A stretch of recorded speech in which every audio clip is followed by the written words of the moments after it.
Welcome. I'm Dr. Liz, an entrepreneur, speaker, podcaster, mom, and wife. This podcast is about hypnosis, but also about all kinds of ways to help you live your fullest life, to heal, transform, to play the long game and go after the joy. You can see more about me at drlizhypnosis.com. Hop over there to get a free hypnosis file to decrease fear and anxiety, or one to increase emotional stability. They're there just for you. I hope you enjoy the podcast as much as I do. Peace.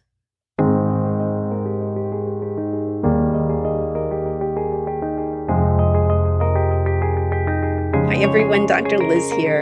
Today I'm doing a mini episode, which is a very brief episode answering a question that I get pretty frequently about one of my specialty areas: hypnosis, anxiety, phobias, insomnia, chronic conditions, one of those areas.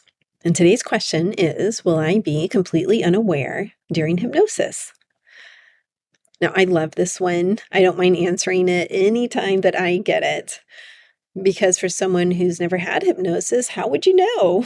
I think that question sometimes stems from what people see on TV or on videos where the person does look completely unaware. They're just lying there. You can't tell if they're aware or not. They could be completely asleep. They could be listening to every single word. You really don't know. And this is actually a little more complex question than it sounds like. Let's see if I can answer it pretty quickly here.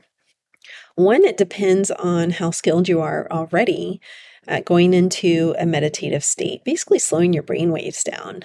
So for someone who's a longtime meditator, they can usually put their mind into a meditative state pretty quickly.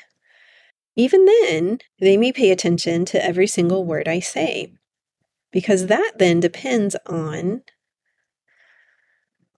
how trusting they are. That's probably not the answer you expected. We're going a little bit deeper today than you anticipated, aren't we? Yes, some of it depends on how trusting someone is. So if someone's researched me a lot and they've listened to my podcast and they know who I am, they tend to be a little more trusting of me than someone who hasn't done all that kind of research. Maybe they Googled a couple of times and they chose me and they had a call with me and then they came in. They're going to have less trust initially. We also have our own personal trust scale, how much we trust people in general. So someone who's more trusting on that scale, regardless of who the person is or how much they know them, is going to be able to relax a little bit more and drift off a little bit more during hypnosis than someone who's not. Someone who's not as trusting, or perhaps doesn't know me as well, is going to keep their brain alert. And I see that as a healthy process, actually. I'm never offended by that. It's like, that's healthy. You're protecting yourself in that case. You are listening to everything I say to make sure that I'm saying good things that are going to help you. Now, as someone gets to know me more and they feel more comfortable with me, and they're also developing the skill of entering a hypnotic or trance state more easily, because I see it as a skill. Like when you practice that, you can do it more and more easily. Then they're able to drift off some and trust that I am only saying good things to help them. Now, there are times that I want someone more aware during the hypnosis. And that is the type of hypnosis where we are exploring something. If you search up on my website or the podcast, Core Healing, Inner Child Healing, we're basically going back and looking at where did some of these beliefs develop that are holding you back in your life, that are not creating the relationships or the life that you want. And we're healing those. So I want someone to be aware enough during those sessions that they can respond to my questions. That's also true for type of hypnosis where we're doing like past life regression, or we're doing beyond quantum healing, where we're looking for guidance from the spiritual world.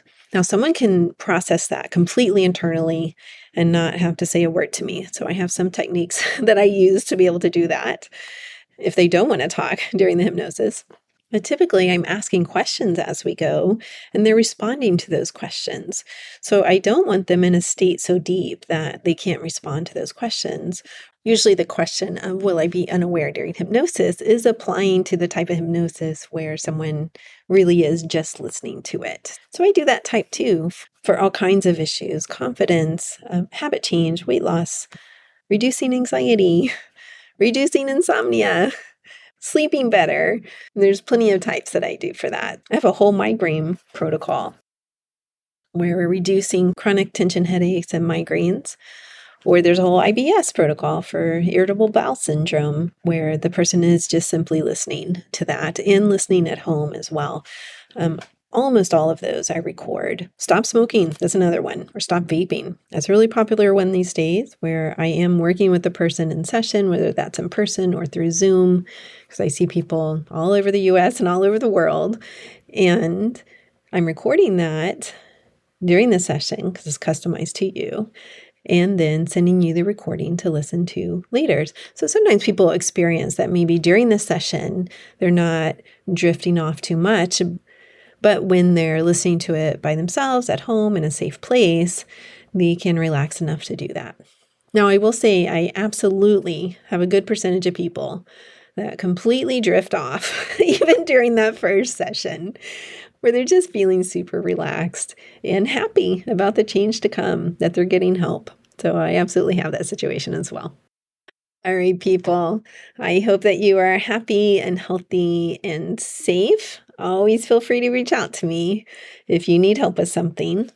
The podcast is taking a break, as well as the newsletter, in August. But I will be back in September with some new episodes. And hey, there are 273, actually 74, because I had an episode 0 when I first started. We used to do episode 0s, and then they stopped that at some point. But when I first started the podcast, there was an episode 0. So there are 274 other episodes for you to listen to while the podcast is on break. Search up some topic that you're interested in and give it a listen. All right, I'll talk to you soon. Peace.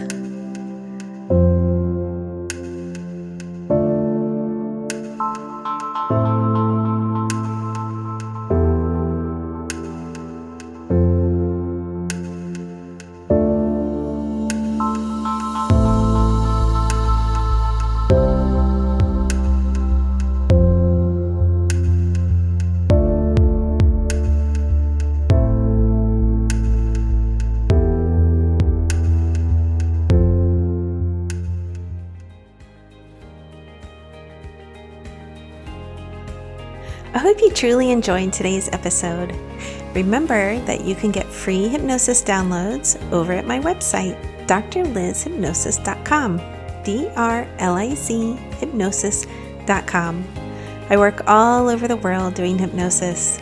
So if you're interested in working with me, please schedule a free consultation over at my website, and we'll see what your goals are and if I can be of service to you in helping you reach them.